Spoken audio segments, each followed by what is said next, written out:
ability for an individual to capture the desires and the wishes of a community, or in this case a tribe, or a tribal group, and to add that wisdom and knowledge with the foundation built on a strong culture and an understanding of who they are, and their ability to care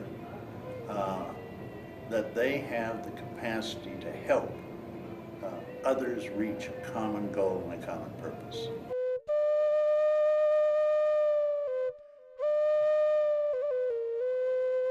You know, leadership is not just the desire to do something of value, or not the ability to achieve a certain goal or resolve a certain issue or problem.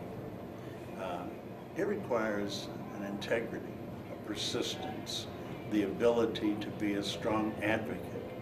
And all of those traits come together to allow an individual working with his community and his tribe, his people, to reach that common goal. And some of the greatest leaders that we have to look at are people like Wilma Mankiller, who was the principal chief of the Cherokee Nation. In our own territory, we had Joe Delacruz.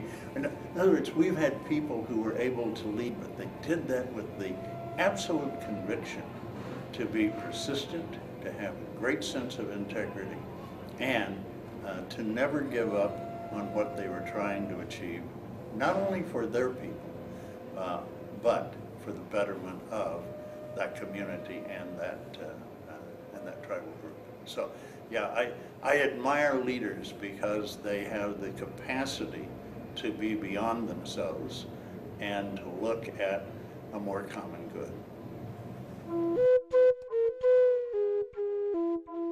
Well, two things. One, it isn't enough just to want to lead, okay? You have to have knowledge, and you have to have skills, which means you have to work at it, okay? Leadership requires the ability to be effective and persuasive, and that's knowledge. And you need to get that knowledge from your total community. You need to visit with the elders. You need to share with them your ideas and get from them their wisdom, okay? You need to get the enthusiasm of young people and the energy that they have.